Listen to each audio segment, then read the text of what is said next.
When Americans imagine criminals, they see black and brown faces.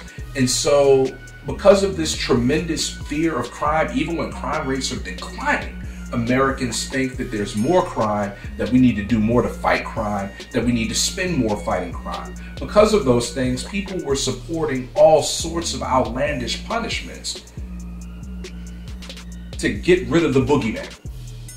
And folks are still cognizant of this fear of crime. I think of the stories of very high-profile people. Susan Smith comes to mind in this region during the mid-1990s. A black man kidnapped my children. And folks went out searching for this fictitious black man that did this thing.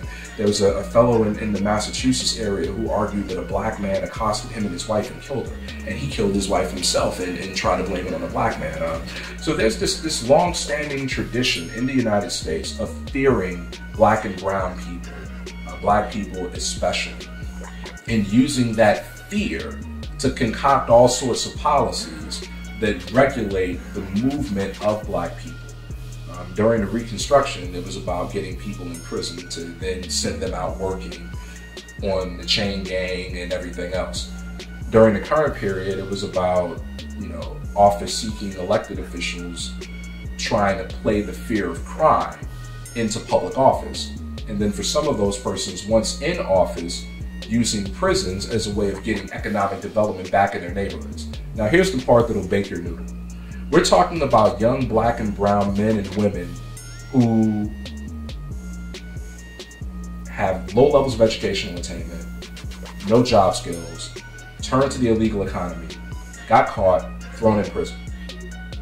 Well, now we train them up and have them doing all sorts of jobs.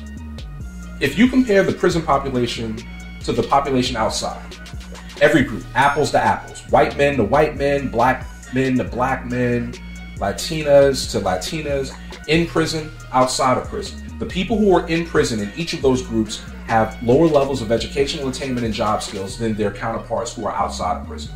But once they get into prison, these same people that struggled with schooling, that struggled to get good jobs, well now they're making missile cables, they're making blue jeans, office furniture, cigarettes, sausage, everything that you can think of, they're making in prisons. Almost every state in the union has a prison industry that makes goods or provides services, including not telemarketing, but data collection and call centers and all that sort of thing.